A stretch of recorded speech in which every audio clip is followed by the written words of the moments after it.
What's up? It's Sierra. Hey, it's Ebony. And welcome to the Real Play Podcast.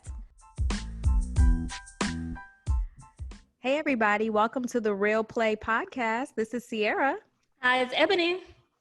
And today we have two guests. We have Ashlee and we have Quentin. And we are going to talk today about dating and marriage. So first, let's start off with Ashlee. Can you introduce yourself really quick to everybody? Hi, everyone. My name is Ashlee, and I am 33 years old.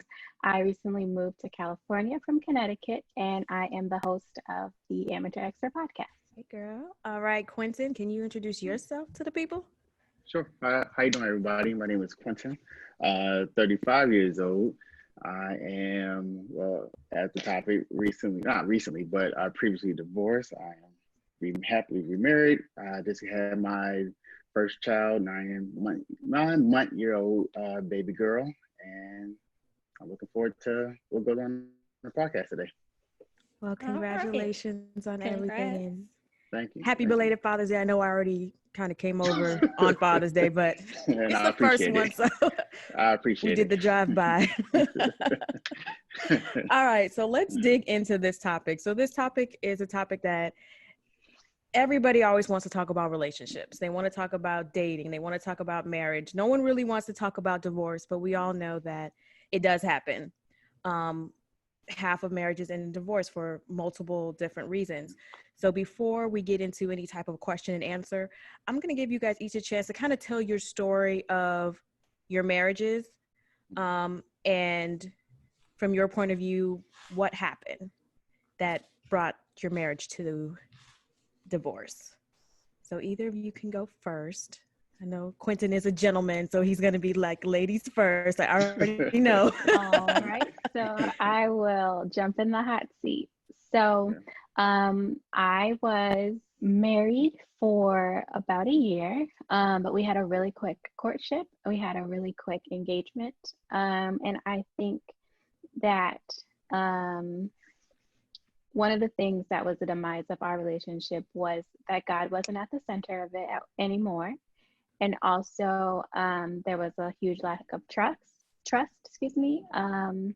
think the God part is major, but then trust and, maybe poor communication skills. So did that start prior to the actual marriage? The issue with that, was that during the courtship, or did that just happen afterwards?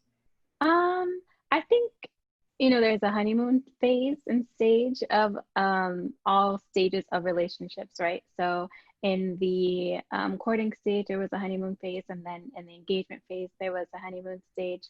And I think that because everything happened so quickly for us, there was a lack of knowing ourselves, right? And so when you don't know yourself fully, you can't necessarily be honest with your partner. And so I would say that maybe in hindsight, it might have happened sooner, but I can't pinpoint it. So Quentin, did you want to tell your story really quick? Sure. It's very similar. At the end of the day, the biggest two things that left was communication and trust. It was the cliche, well, I won't say cliche, but married very, very young, straight out of college. We both graduated from the same university. Within a year after graduation, we have gotten married. And then it just being that young to mid-20 time frame, the communication went away, the trust went away, and then it kind of was the final straw when the friendship went away. During many course of our marriage, there are times when one of us will put in effort, another one didn't, and vice versa. And when we finally got on the same page, it was very short-lived. And it got to the point where we pretty much stayed in the marriage the last couple of years because we didn't want to seem like we both failed each other. Not failed each other, but it's failed. Especially being that young in marriage. A lot of our friends were still single, mingling out, doing all types of things. They're not necessarily clubs and parties, but just doing a lot of things that you have the freedom to do if you're single, and a lot of the distraction kind of played into a lot of our flaws. And I don't think that there's anything that brewed during the marriage. It's just that the marriage kind of heightened where we was not strong for each other, and a lot of our flaws got showcased and eventually led to divorce. How long were you guys married again? 5 years. 5 years. 5 years. So I heard the theme that communication and trust from both stories. We all know communication is a big deal. So the breakdown of communication, there's usually, I don't want to say you kind of see it coming, but what did you notice that you guys were not relying on each other for certain things and talking to your friends? Like when you say the communication broke down, what exactly do you mean? So from my perspective, we were relying on other people to really, for a lot of moments that made us vulnerable. We wasn't vulnerable for each other or to each other. We were pretty much showing that to our close friends, our relatives, and a lot of times, and the biggest aspect of our communication is it got to a point where we were talking or communicating our feelings to win. And it wasn't so much to actually come to a common solution, come to a common understanding. Even if we disagreed, it really became to the point where it's all right, well, I'm going to get the best of this communication. I'm going to get the best of this topic. Or we both not happy, I'm going to come out winning on this. And it really played a major part. I don't think I was that way beforehand, and I'm not blaming her in no way, shape, or form. I just think that kind of falls into our flaws as a couple. And yeah, so I think at the end of the day, when you go into it hoping to not lose, and you kind of put your shield up during talks and discussions and communication and even arguments, and it kind of lead to pretty much nobody going to sleep happy. So. Yeah, I would echo that sentiment and add that you learn after the fact that it should be you two against the problem and not you two against each other. And that's something that we struggled with, I think. And I think that also comes from a lack of maturity. I think you get more mature when in your communication style when you're with someone over a period of time. I also think that people have different styles of communicating, right? So someone can be someone who, has a short fuse, and they just need to blow off the steam and then they're fine. The other person may need, take a break, need to go for a walk, and how do you join those two together? Yes. It doesn't really work. You know what I mean? Because this person wants to fight about the argument and this new person wants to walk away. You're not respecting that I want to walk away. You're not respecting that I want to talk about it. How do we do this? How does this become a thing? I could add on to that. A lot of it is based on chemistry. And I guess I could touch on that later on. But in comparison where I am now and where I was then, I can definitely tell the chemistry is a strong foundation for all communication. Very strong. At least for me it is. I can tell. So with the breakdown of communication, and I kind of already know the answer to this, did you guys think about like talking to someone, about any issues in your marriage, maybe a counselor, a pastor, a friend, which you already said the friend is not helpful, but. I'll jump in first on this one. I think that it's all about your intentions, right?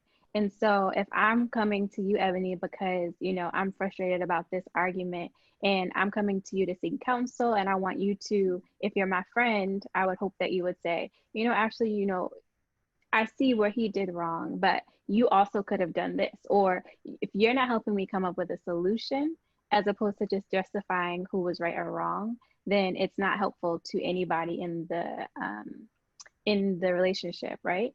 And so I definitely sought out friends. We together sought out our pastor, but I think it was the mentality of, and we went to a licensed therapist as well. It was the mentality of, I'm going to prove that I'm right, tell her why she's wrong, or tell him why he did this wrong, or how he can be better. Wow. So you did all the right things. You went to counseling, you talked to a friend, you talked to a pastor. Do you think it's possible to over communicate? in a marriage? You guys are like, nobody's saying Both of them are anything. making the same face. They're like, but I Right. like it because you're really thinking. You're really trying to figure out. Okay, so what are your It's like thoughts? I Guys? want to say yes, I just can't think of an example. Like, I can't think of a personal example or way that it could be yes. So Because that's your best friend, that's your partner. You should be able to communicate about any and everything. right. For sure. So yeah, I would I'm go stumped. ahead. All I'm right, so stumped. You're stumped. I would say that if we have reconciled an issue, or we've come to an agreement on something, then it should be put to bed. But I think sometimes that topic keeps coming up, even though one person has said like, no, I'm cool, we're good on this, but then there's a fight next week or an argument, disagreement next week.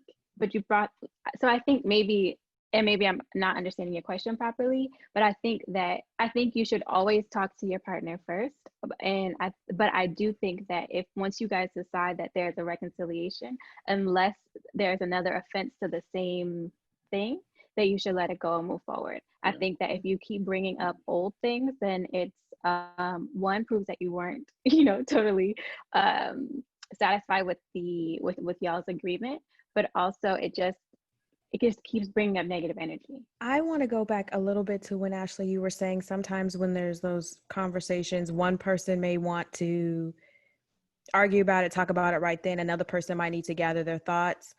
So I think I was previously engaged. We called it off. We didn't get married. We went to premarital. And in premarital, we actually called it off 2 months into the 4-month premarital courses.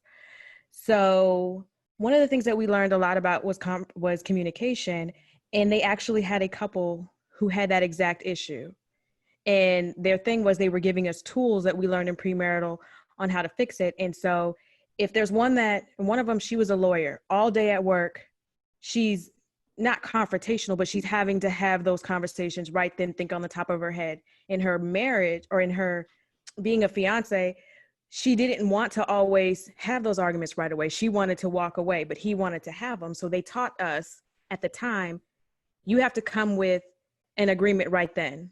Okay, I'll give you 10 or 15 minutes or a day or whatever it is, but we have to come back at whatever predetermined time and have that conversation, because if not, the person who really wants to have it's going to feel slighted, because if you don't have it, they're going to feel like, oh, well, you didn't care. You never came back and talked about it. So that's one thing that we learned. And I'm like, I'm going to use, that's one of the tools I plan to use moving forward. Had I not gone to premarital, I would have known absolutely nothing about that.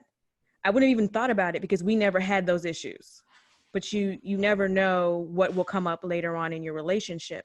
So my question to both of you is, did you guys go to premarital prior to actually either getting engaged or getting married? Yes. So with the first marriage, we went to a premarital counseling at a church. One of the deacons did it, and it was okay.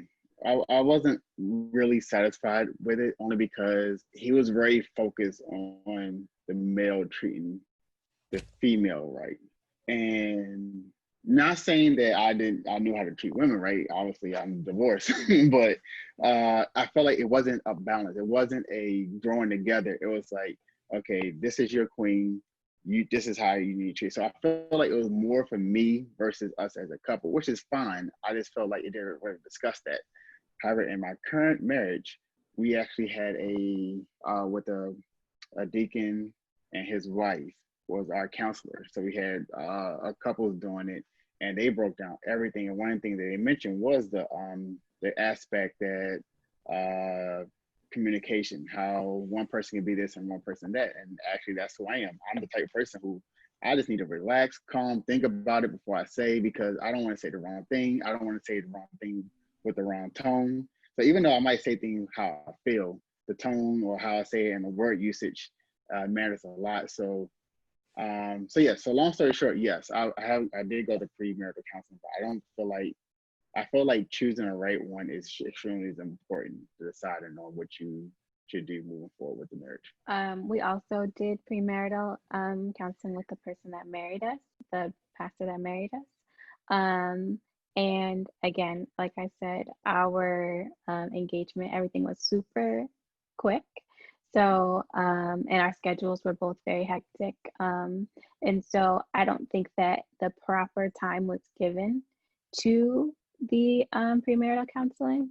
It was very much so a skimmed through process. And so I don't know that, well, I want to be careful what I say.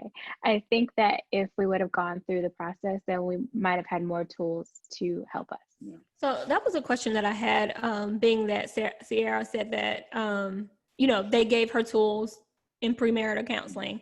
How realistic do you think gaining some of those tools and actually using them is? So let's take the one that she mentioned about, you know, setting a time to come together to talk about whatever argument.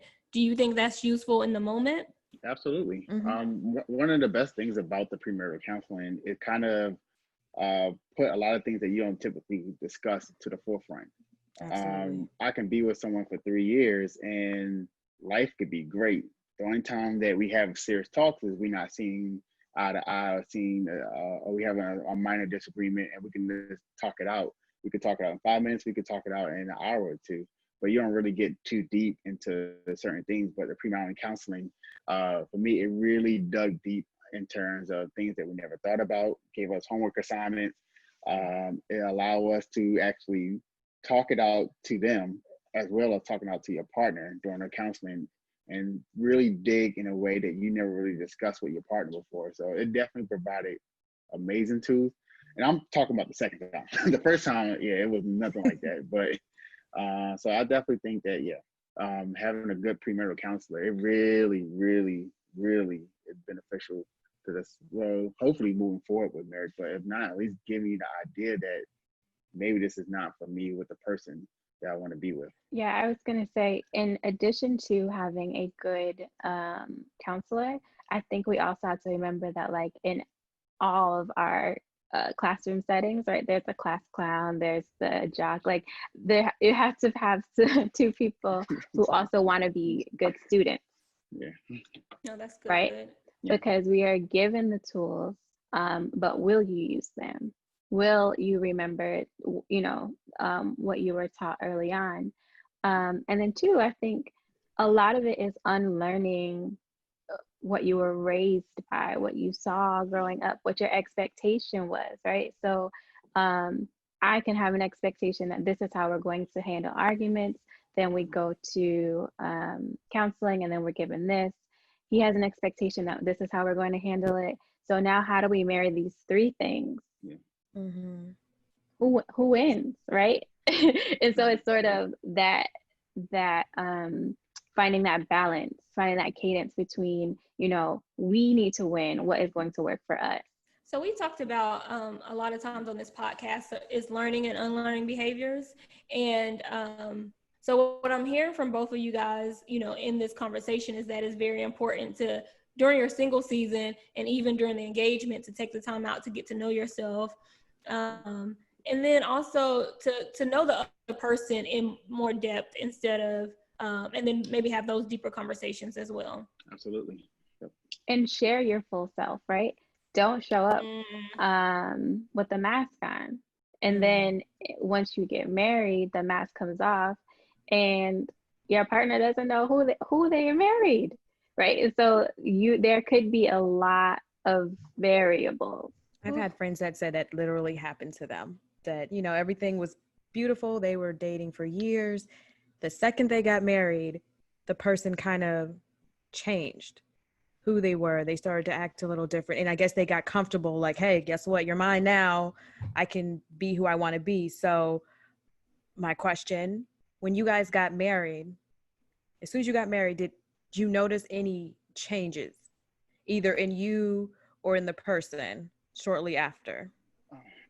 It's okay if it's no, but I was just wondering. I think so my mom has always taught me that once you give someone a title, there's expectation. So Ebony, you're my friend, but then once you become my best friend, it's different from what you used to be, right? And so I think that there's expectations that you have, and a lot of them are unspoken, about your wife or about your husband. And so I think that it's very possible to have that happen because expectations aren't necessarily always shared up front. So I actually have a question. Well, Quentin, you can go ahead and answer. Oh, I was Or I gonna thought say you had like input. yeah, it was no additional. Just saying, luckily, nothing changed from engagement to marriage in terms of So, interactions. not to veer too far from the topic, but I thought I would say this. I saw something interesting on Instagram today where someone was talking about their expectations of their mate, right? You have this checklist of things that you want.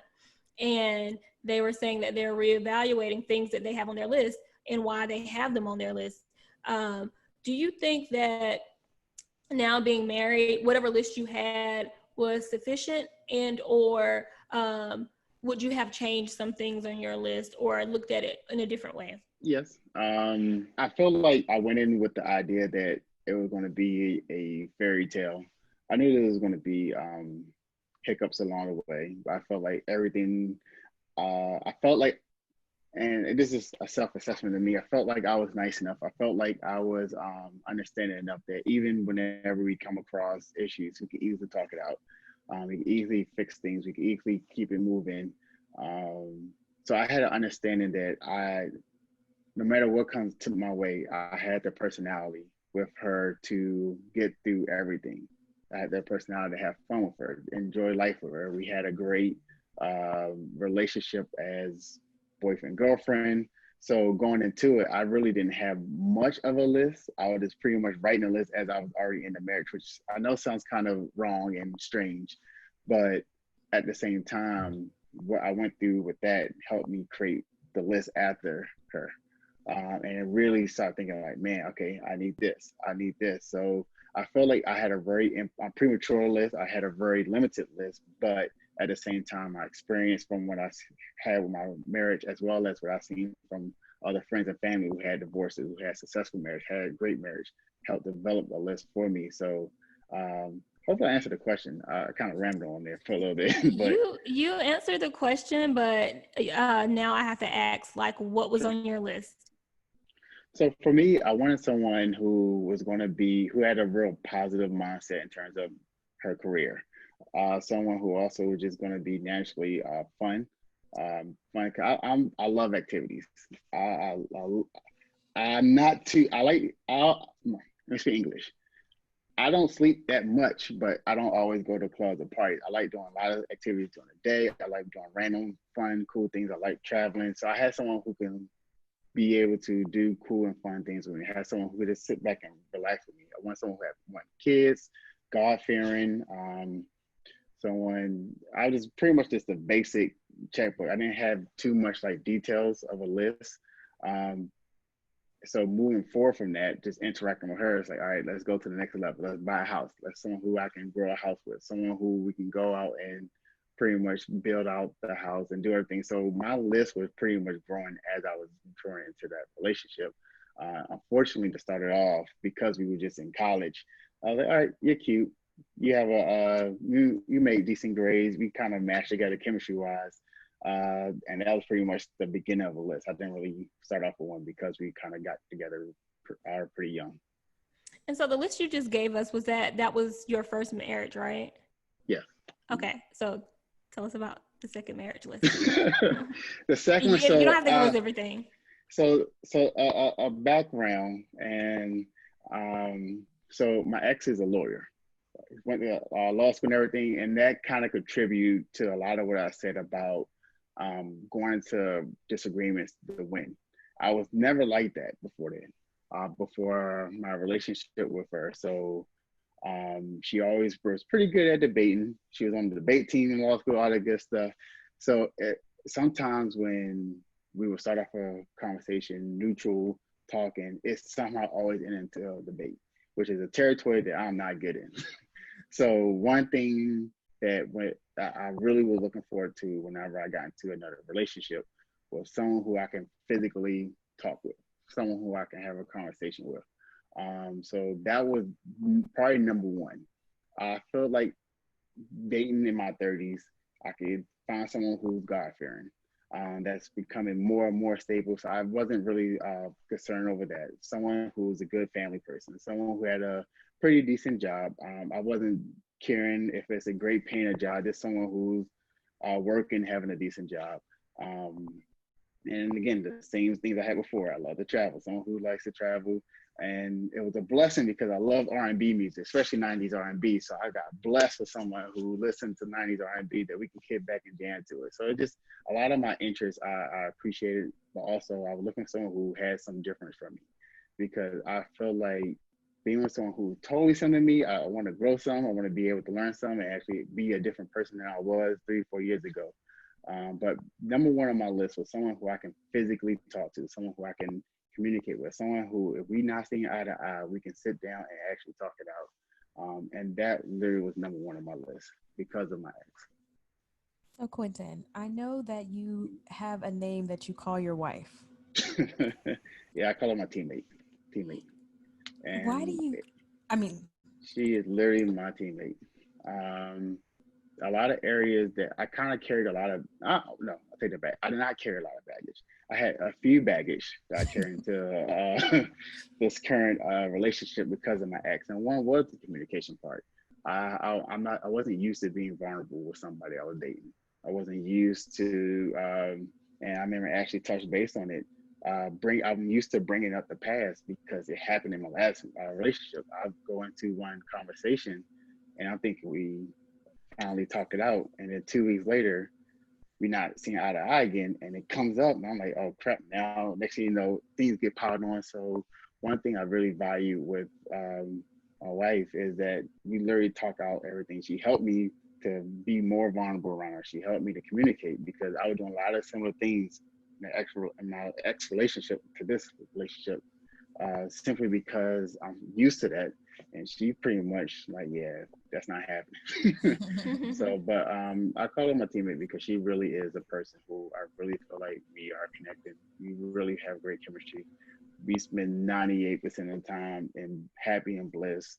And then the 2% of the time we're not seeing eye to eye, we easily talk it out within 5 to 10 minutes and we're back on the same page. So the chemistry part is definitely something that is yeah, it's great. Okay, Ashlee, I do want to know if you had a list.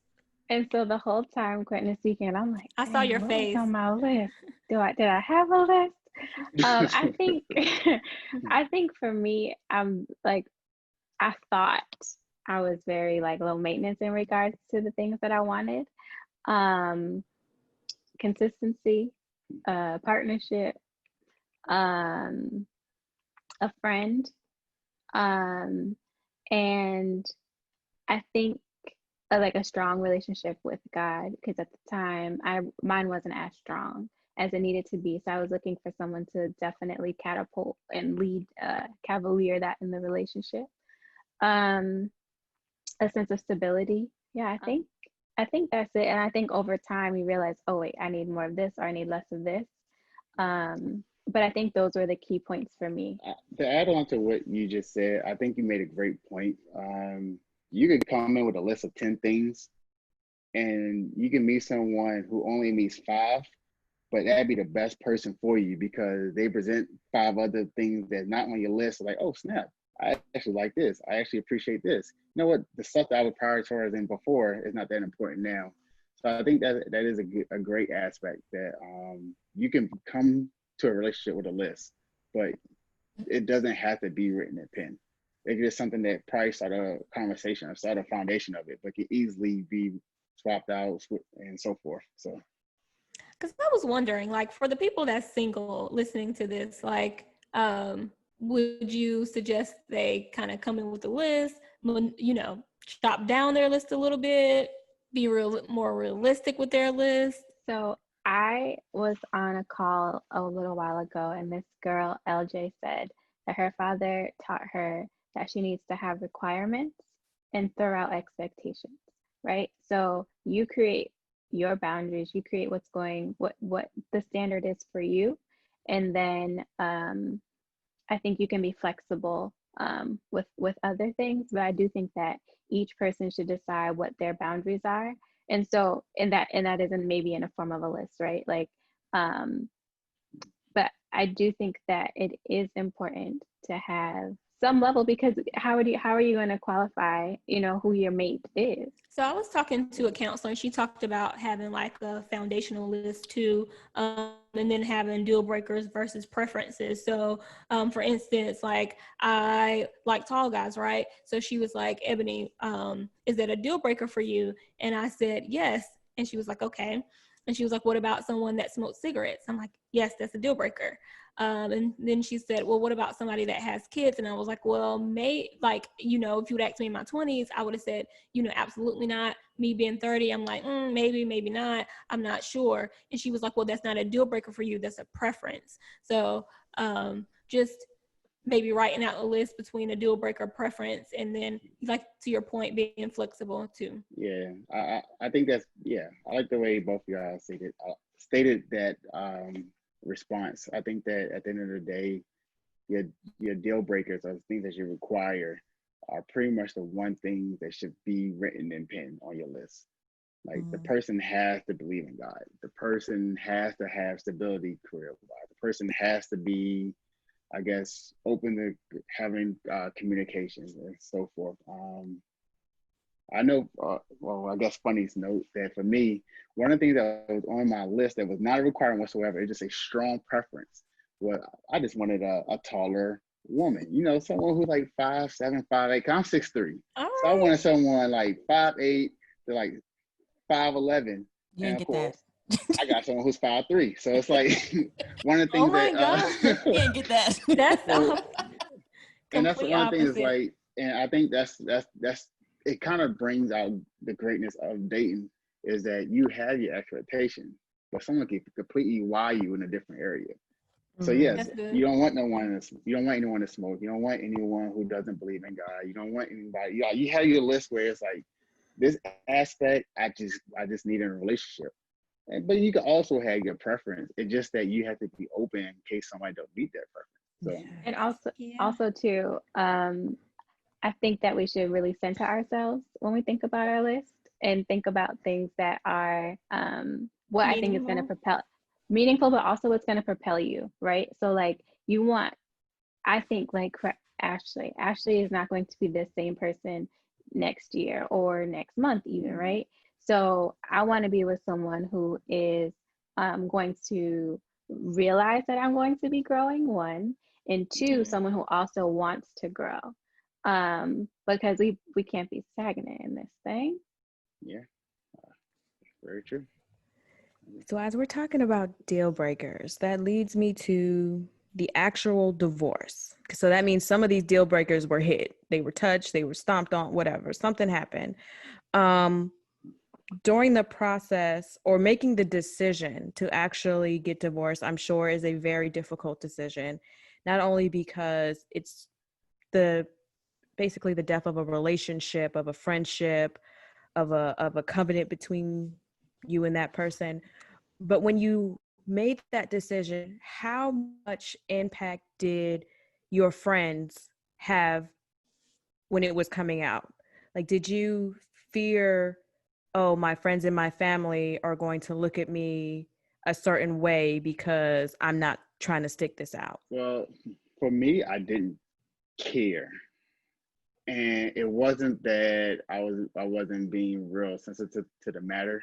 It's just that it was a long time in the making. So yeah, we was a little over 5 years we was married, but we were on that path to going separate ways for pretty much a little over 2 years. So it was a 2 year process where we wanted out. Well, let me take it back. I wanted out. We'll try to get back together, and it just kept going that same process. So when it finally happened, um, it was more of a sign of relief. Of course, I felt like I failed. Like, you don't want to go into marriage with the mentality that one day you're gonna not be together with each other because of divorce.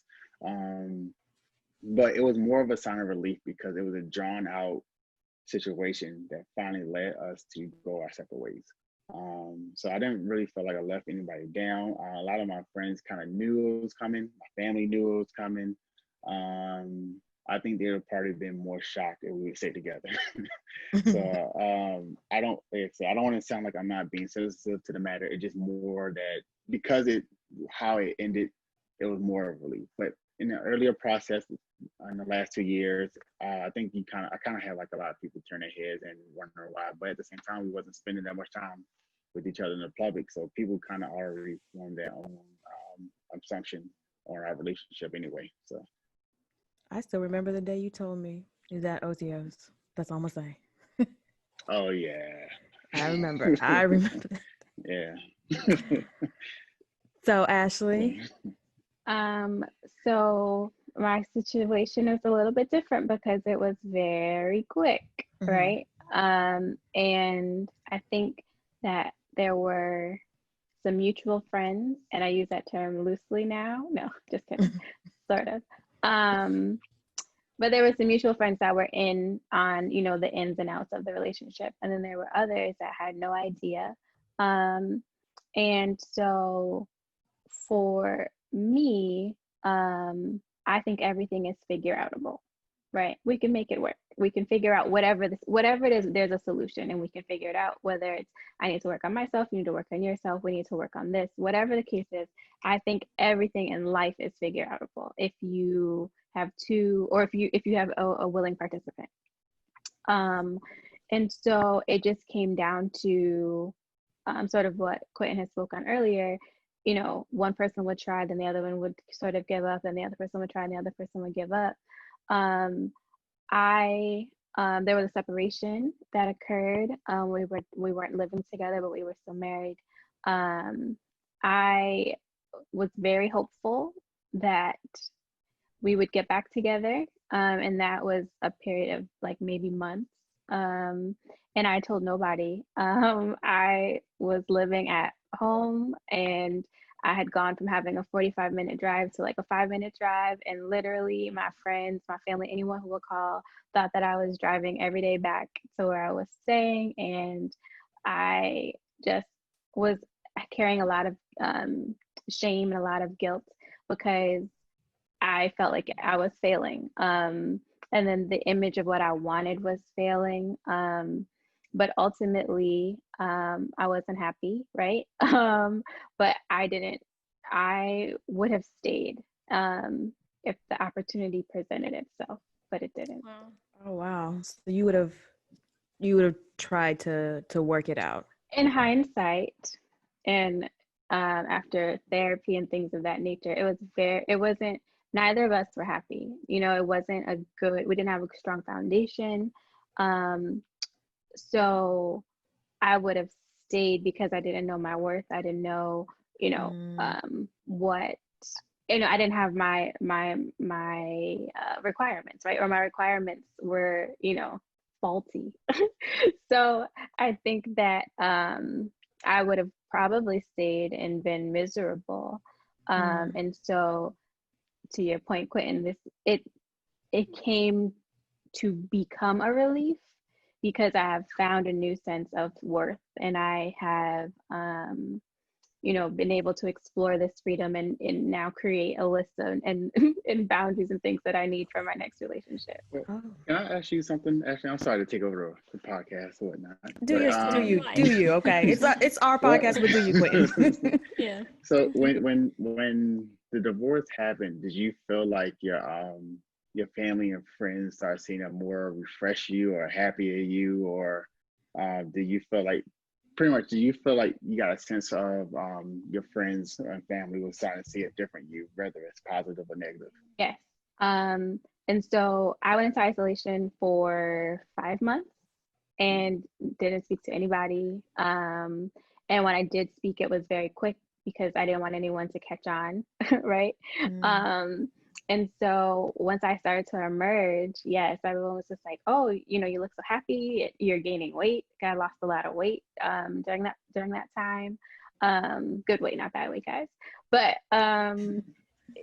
yes, for the positive, there was a change, and I think it was me doing the self-work on myself. Okay, so I wanted to go into dating after divorce. So, another tool that we learned in premarital was that dating is not just about having fun. It's not about going to the movies or going to dinner and just, chit chatting. You're actually taking the time to learn about that person, create that foundation. You just used that word. Learn where they've been, how they were raised, what their likes are, asking about their first birthday, their, favorite memory in life. Like, you're really trying to know who this person is, and you're not just having fun. So I think a lot of people are looking at dating in a way that's not really what it's intended. It is to have fun, but at the same time, you're really learning that person. So now that you are divorced, you have all these tools, foundation is important. What is life like? And actually, I'm not sure if you're dating, so this might be more towards Quentin. I kind of want to say I was there when this whole sparked off thing, you and your wife, Quentin. I know I was in the car. I know you tried to act like that wasn't the start of it. So what Quentin does, no. okay. So he's from this area. He's from the Maryland, the Baltimore area, and he does these tours, right? So I used to. he used to do these personal tours in his car. He'd drive us all around Baltimore, all the different areas that I've never ever seen, take you out, get food. You're a good tour guide, I do admit. But on that tour, it was me and his wife, his now wife. We were just friends. Yes, they were just friends. Okay, we were just friends. But as I was just talking to him on the Polo the other day, I was like, wait a minute, I remember that day. I was like, front seat. We would switch. No, you was in the front seat. No, we saw the chemistry though, which is important. I saw it from the back seat. I saw it. No. Okay. So anyway, he likes to say that's not when it started, but you can tell when the laughing and the giggling and the googly eyes are there, like they were feeling each other, whatever. No. So when you started dating after your divorce, and I'm assuming you went to continue the date after I got out the car with your wife. How was dating? Basically, how was dating life after divorce? Did you run into people say, "Oh, I don't want to talk to you because you've been divorced," or what was it like? Nah. So this is a small backstory to that. So where we were, where Raven and I were, I'm sorry, Sierra, since you're on the podcast, Sierra, but where Raven and I work, a lot of people badmouth Baltimore. So I'm from Baltimore. So a lot of times whenever I had like a free weekend on Saturday, Sunday, or we had a holiday and nobody's doing much, I would take some of my friends around Baltimore and just show them around Baltimore. So, and then, because I literally spend on a weekly basis, some aspect of my friends from work would badmouth Baltimore. So that's how I would start doing the Baltimore tours, just to show my friends that there are a lot of good sides of Baltimore. That particular time I was showing people around, it was my current wife and the wonderful Raven. There was no chemistry beyond friendship whatsoever. Raven started off in the front seat and they were switching back and forth between each stops. So that's my story. I'm sticking to it. Okay. But so the dating aspect, so I do want to apologize. I'm gonna give the male version of this after divorce. The dating aspect for me was amazing. So life was pretty good, and it got to the point where I was like interacting and talking with to a women along the way, and it got to the point where I had a couple women were not too happy with me because at the time I was just getting out of a relationship. I was happy to be single. I left a situation where I couldn't be vulnerable with somebody. I left a situation where the friendship wasn't there, the trust wasn't there. I can go on and on. Pretty much a lot of aspect as required within the marriage was gone. So I was just happy to just be single and just mingling, having a good time. And it kind of led to a lot of people just wanting to be in a more serious relationship with me after just getting out. So for me, it was great to be single. But one day about 5 or 6 months after getting divorced, I actually prayed to God because I had a situation where somebody kind of fussed me out during text because I wasn't taking her as seriously. And I just simply asked God that if there's any way that anybody I could be talking to that I should be taking more seriously, that's right for me, please let me know. because I'm enjoying the single life too much. Now, I probably shouldn't be talking to God about my single life by that, but he knows. And literally a week later, that's when my wife and I started to talk beyond friendship and actually starting to realize that there was a connection there. And our first date, we went to the Science Center. We walked around the Inner Harbor and went ice skating. So for me, dating is great because I have a very outgoing personality. And for me, dinner and a movie doesn't really fit me. We could do dinner, movies, second date, third date, but at least on the first date, I need something where she can see my personality, I can see her personality, and then we can pretty much figure out if this is right for us or not. So I figured something interactive like the Science Center or walking around in the harbor on a nice day kind of really helped facilitate things and really, yeah, spearheaded our chemistry and communication. So for me, I felt like I'd have known at that day if it was going to mature into something greater or if it's just something that would just remain friends. So I just want to say that Inner Harbor date was your second date. The first date was the tour of Baltimore. Don't play. No, so you kind of, so you just said you kind of knew after that first date that it would possibly go to the next level because the chemistry was good. When did you know that Mrs. G was going to be Mrs. G? So this was months and months and months into dating. Okay. She said something that was very simple and meant to be funny and goofy, but I actually took it to heart.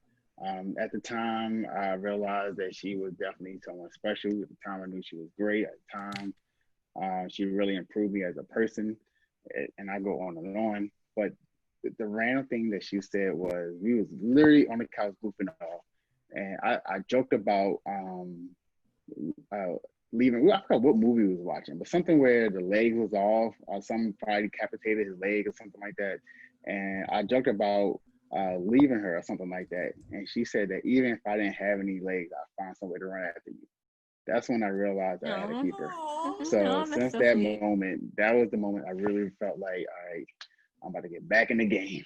And yeah, but a lot of, even though that was like the ice on the cake, it was just a lot of things that was like just adding on to it. Like, all right, I didn't want to get married again this soon. I wanted to be single longer, but I really felt like the man above had a different calling for me.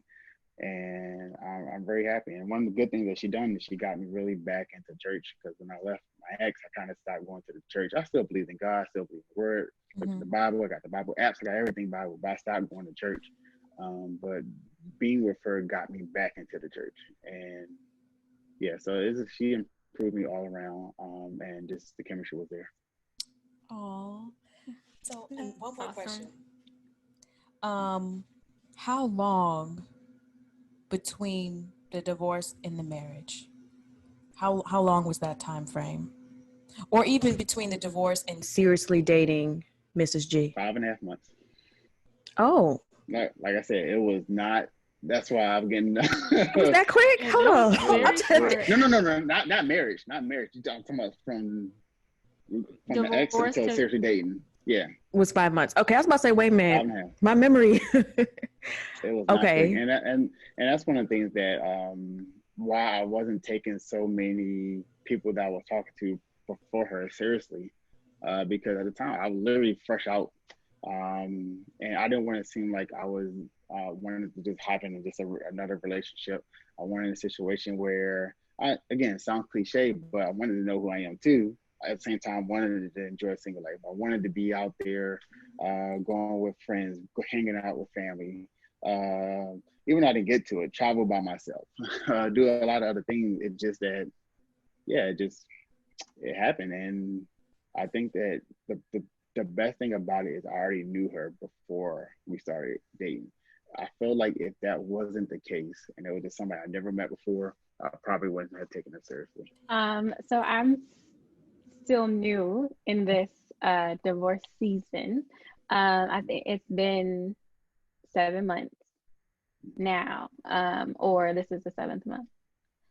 I don't know, but it's still relatively new, I think, in my mind. But prior to that, I remember I explained that there was a separation, And so for me, I was sort of conflicted as to, at the point where I knew the marriage wasn't going to work anymore, I was conflicted and also pressured, or it was strongly suggested that I start seeing someone else, or like, having company, um, or entertaining the company of, somebody. And I was very adamant about upholding my covenant with God. And so I waited to date, or I decided that I was going to wait to date until after the divorce was finalized. And it's funny because literally the day that I was celebrating the divorce being finalized, I met a guy and I was like, hold on, wait a minute now, God. Too soon. That's not fair. I mean, and nothing materialized from that, but it was just funny how that sort of like worked itself out. I'm still sort of deciding and deciphering what that dating is going to look like for me. I don't want to go into a relationship and not be whole, because I realized that I wasn't whole in my marriage. And so I want to make sure that I'm doing a lot of the soul searching and a lot of the self work, so that my next relationship, I always say I had a first marriage, but now I'm looking for my forever marriage, or I'm waiting for my forever marriage, right? And so I want to make sure that when the time comes, I am fully prepared. So for the one person that you met when you were out celebrating, did you tell him, like, Yep. I was, how soon do you tell people that you're talking to that you're divorced?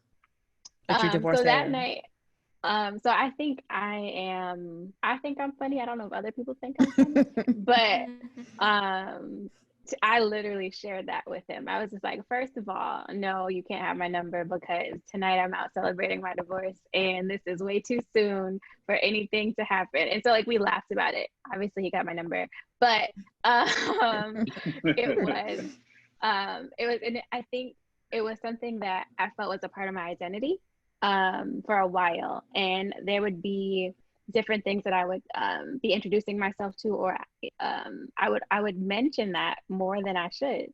And so I think that was another part of my healing, right? Like, who is Ashlee aside from being this person's wife, or who was Ashlee prior to that? How do I stand alone again as a single person and not have to bring this up every single time? I do think it's important to share, but I literally would say it in the top 5 things shared. Why? Not important. What do you guys feel about like healing after marriage? Because you talked about, it was like 5 months for you. You're still waiting, Ashlee, but what do you feel like taking the time out to actually heal? And then do you think there's a time frame for that? And then what does that look like? Again, I'm speaking from a male perspective. Don't judge me whatsoever. He was out in them streets. Yes, I was going to be out and about. And like I said, and hopefully the wonderful Raven can vouch for me. I'm actually, despite me saying I'm out and about, mixing and mingling and having fun, I'm also very respectful for women. I'm very caring for women. I'm very a gentleman to women. I can be all that and be openly and upfront that I'm not committed to that person. I can be with someone in a certain way that does not result in a long-term relationship, but still have a conversation with the person, still hang out with the person beyond just the obvious aspects of not being in a long-term relationship. So I don't want to seem like I'm just out there being a dog, but for me, I didn't want to be in a relationship at least for another 2 years after the divorce.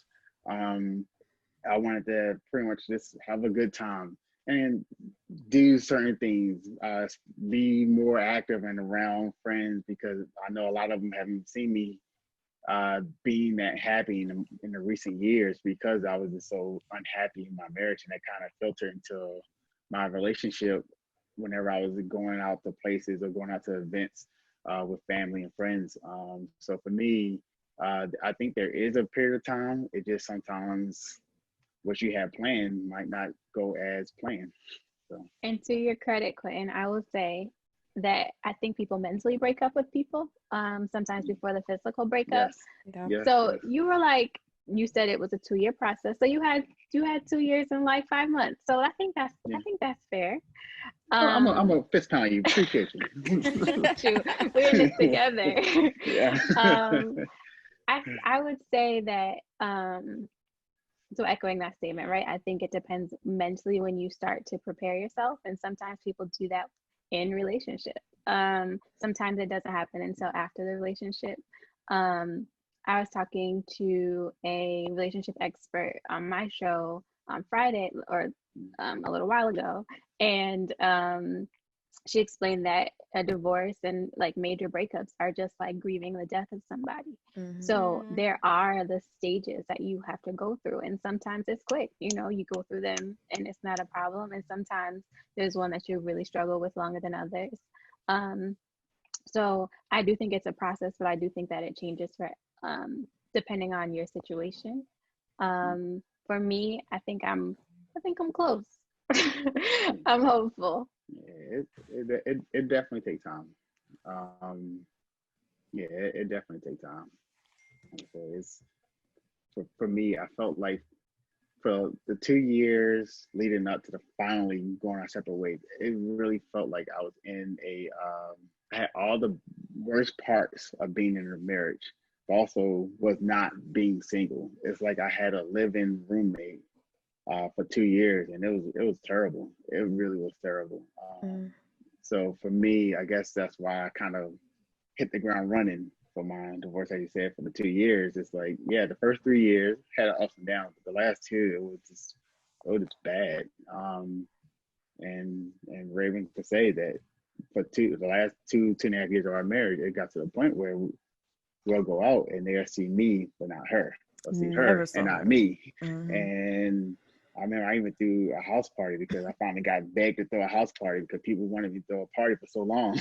Yeah. And she wasn't there. And it just, I don't know. So for me, it was bad. It was, as you said, the last 2 years for me was my part to actually get over it. It just so happened to be that I was still in a relationship, living on the same roof with her. So for me, I know it probably kind of looked bad that I kind of like literally came out running, but it was a process of going down for 2 years and then came back up when it was over. I do agree with both of you that, if you feel it coming, you already know it's coming. You've already started those stages before anything is officially signed. Just like it's not on the same level because I was never actually married, but I knew that I wasn't going to marry this man. So as we started to go through premarital, I'm like, okay, you're already starting to get your feelings together and realize, all right, we're going to have to start letting this go. I'm going to have to start grieving this now because it's not going to come. It's not going to happen. So people on the outside might say, oh, well, hey, he or she just ended a marriage and they're already in another one. Well, you don't know when their marriage technically, the relationship ended way before the marriage became a divorced union. And also it could vary for each person, right? So I was more hopeful in this situation that, we were going to figure it out and make it work.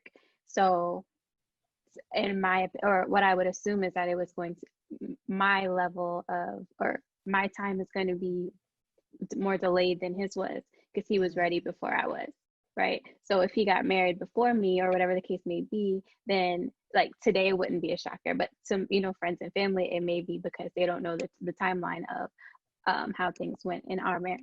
Makes sense. Sure, yeah. So I know this has been a great conversation. I do have one more question. What is one thing you would tell somebody about marriage to help them if they're thinking about getting married, or maybe they're teetering on the idea of divorce? What's something you can give to the people, some advice? Give to the people.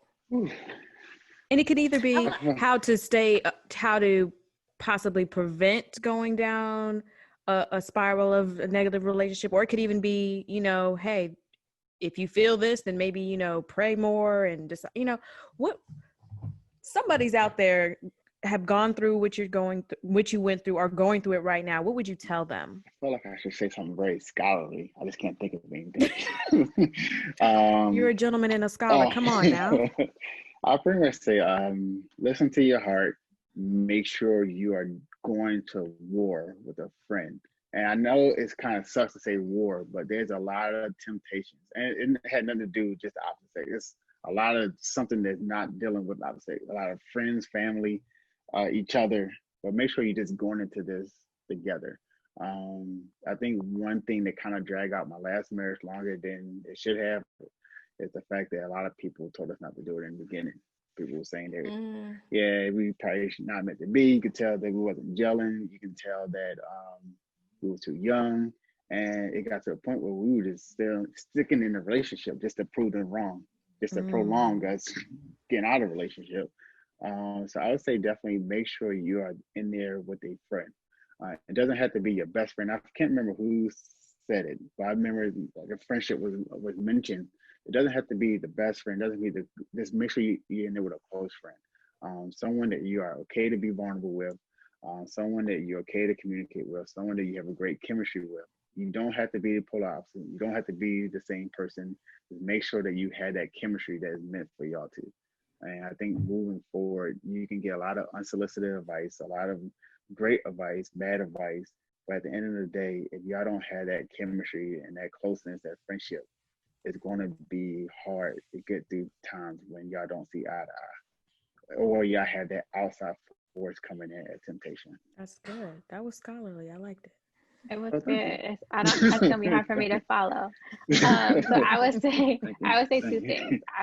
I would say one, to make sure God is in the center of it at all times. If it doesn't look like God, then it's not of God, and so bring yourself back there. And on that note, I think it's the love is patient, love is kind, that scripture. In our premarital counseling, we were taught to say, remove love and put your name in there. So if you can't say that Ashlee is love, Ashlee is patient, Ashlee is kind, then there's a problem. And so sometimes you should check yourself. Oh, and throw out all your expectations. You were raised a certain way. He was raised a certain way. She, whatever the dynamic of your relationship is, you guys come together and decide what you guys are going to do in your marriage. It doesn't matter what your auntie said, Pookie and them say. You guys decide, you guys be on one accord, and you guys take on the world together. And remove the outside influences. It's what you two decide, and you guys can conquer anything. Yeah, I think that was that good. last one. Yeah. I also like how thoughtful you guys. I feel like during the whole podcast, anytime we asked you a question, you really took the time to think about what you were saying. They were like, well, thank you. No, but it's been pretty cool. I appreciate you. Thanks for having little me on. Anytime, Quentin. Appreciate you guys. This is new territory, right? Discussing something, and you want to make sure you do it in the right way that honors everybody and everything. So I appreciate you guys for having a safe space and allowing us to be vulnerable with you guys, but also respecting the other two that aren't here. And keep in mind, we all go through things for a reason. So just thank you both for telling your stories and sharing, because you never know who you're helping. Yeah. And we had to go through it, right? To learn what you want in your next relationship, and you were able to build your foundation and for your new wife, and I'll be doing the same with my husband. Yes. Amen. Okay. But yes, before you guys go, we're definitely going to give you a chance to plug yourselves. Let people know if they want to reach out to you, if they have any questions, they want to continue the conversation, how they can get to you. So Ashlee, how can people contact you if they want to chat some more?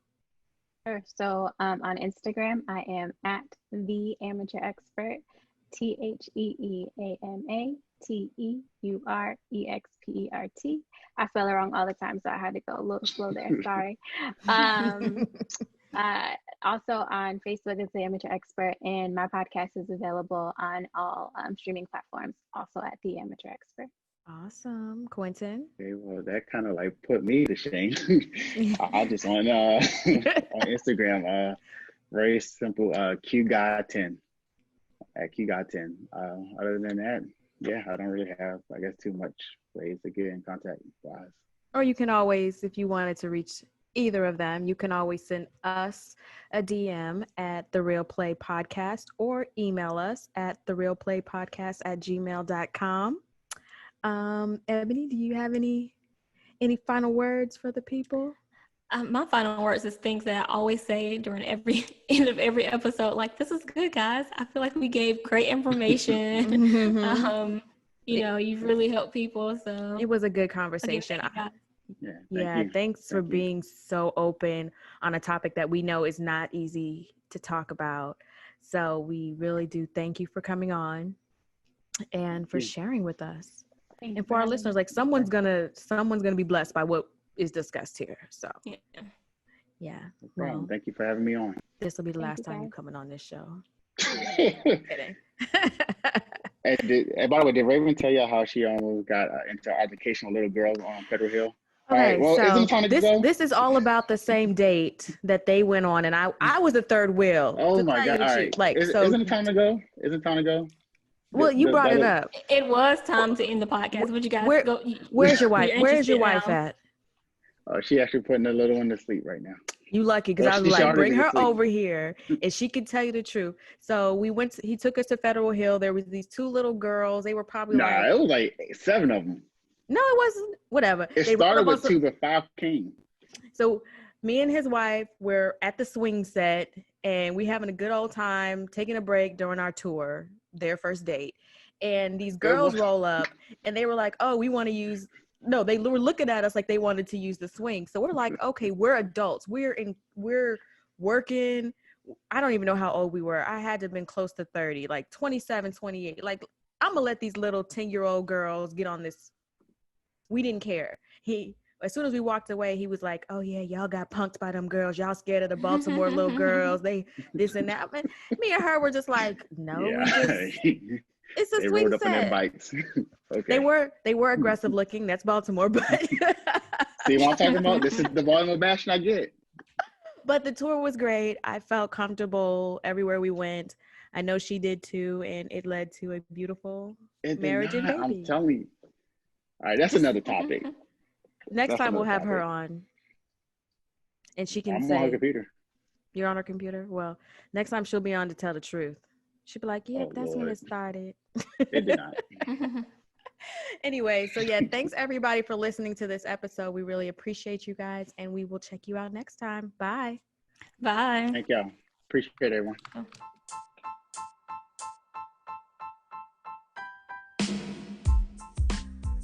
Thank you for listening. Don't forget to subscribe and follow us on all social media platforms at The Real Play Podcast.